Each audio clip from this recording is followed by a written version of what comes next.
Bom, a primeira coisa que a gente tem que alertar os eleitores é a questão do horário, né? Nas últimas eleições a gente teve uma adequação ao horário de Brasília, então aqui em Guarantã do Norte e Novo Mundo, no Mato Grosso inteiro, a gente segue sempre o horário local, mas em relação ao horário de Brasília. A eleição aqui começa então às 7 horas da manhã e termina às 16 horas. Então o eleitor que chegar na escola até às 16 horas, ele vai votar. Depois das 16 horas, a partir das 16 horas, os portões vão estar fechados para a entrada do eleitor.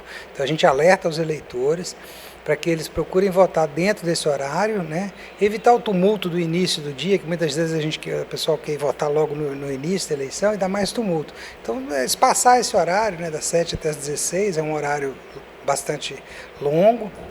A eleição municipal é uma eleição que tem uma dinâmica mais rápida, porque são só 2 votos, né? O eleitor vai entrar na cabine e vai votar para vereador e depois para prefeito, lembrando sempre o eleitor que o primeiro voto é para o legislativo, para o vereador. Então ele vai votar, são 5 dígitos que ele vai usar, e depois ele vai votar para o prefeito.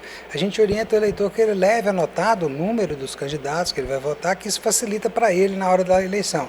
Apesar de que todas as sessões vão estar disponível a lista com todos os candidatos e os números.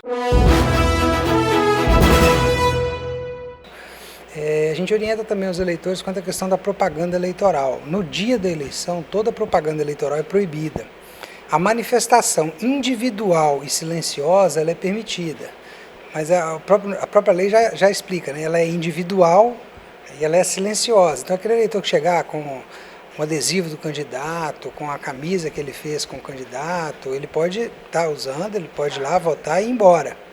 O que ele não pode é ficar circulando nos locais de votação trajado, né, e distribuir propaganda. Por exemplo, a colinha ela é individual, então a colinha é minha, eu não posso passar para você. Isso aí caracteriza propaganda de boca de urna, que é crime eleitoral e a pessoa pode ser detida no dia da eleição.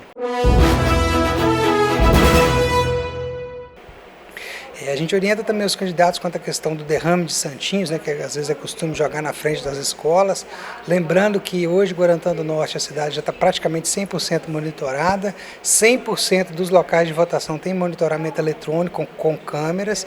A gente teve uma reunião com as forças de segurança e eles vão estar monitorando essas gravações. Os veículos vão ser identificados, as pessoas vão ser identificadas e vão ser responsabilizadas.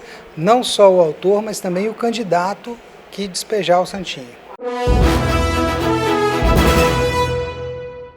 Uma outra questão que a gente tem que deixar bem ciente também é a questão dos carros adesivados. O eleitor ele pode manter o carro dele adesivado, só que ele não pode estacionar o carro próximo ao local de votação. As ruas em frente às escolas vão estar fechadas. O acesso à frente da escola vai ser restrito aos veículos autorizados, que vão estar ao trabalho da Justiça Eleitoral, e aos veículos de algum eleitor que tenha necessidade ou dificuldade de locomoção. Vai ser permitido que esse veículo entre e saia, mas na frente das escolas elas vão estar fechadas. Nas proximidades das escolas, os carros adesivados não podem ficar estacionados. Se eles ficarem estacionados, eles podem ser rebocados. E nem em nenhum outro local público o carro pode ficar estacionado durante muito tempo.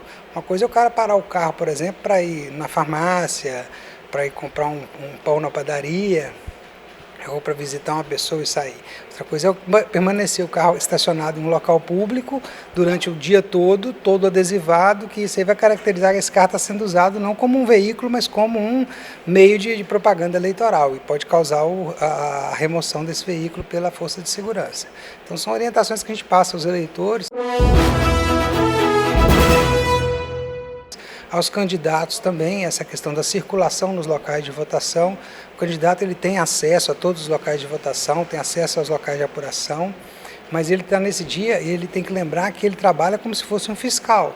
E o trabalho do fiscal é visualizar o trabalho que está sendo feito. Ele não pode passar, por exemplo, em todos os locais de votação e sair cumprimentando os eleitores, orientando o eleitor, porque o candidato ele é uma propaganda eleitoral viva. Se ele estiver fazendo isso, ele também pode ser abordado pelas forças de segurança por prática de boca de urna.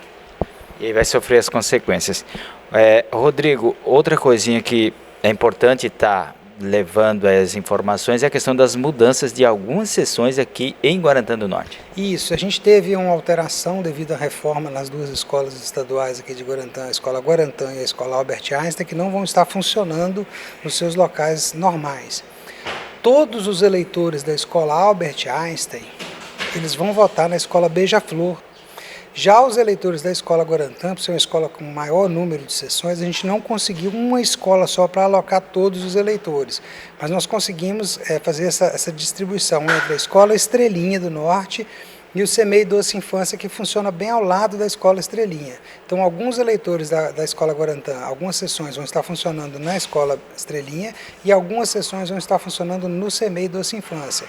Então a gente pede ao eleitor que vote na Escola Guarantã que ele consulte antes se ele vai estar votando ou na Estrelinha do Norte ou no CEMEI, que vai evitar transtorno no dia da eleição, apesar das escolas serem próximas, né, uma do lado da outra. E quanto ao documento que o eleitor deve levar aí para as urnas, além do santinho, como informação do número do candidato, qual que é o documento que ele deve levar se caso ele não encontrar o título eleitoral? Bom, o eleitor no dia da eleição ele tem que estar portando um documento com foto. Pode ser inclusive um documento de formato digital, por exemplo, a CNH digital ou a carteira de identidade digital ou até mesmo o e-título, que é o aplicativo da Justiça Eleitoral com o título digital onde tem a foto do eleitor. Se ele estiver portando um desses documentos, mesmo sem o título, ele consegue votar. Então é muito importante que o eleitor esteja portando um documento com foto para fazer a verificação da identificação desse eleitor.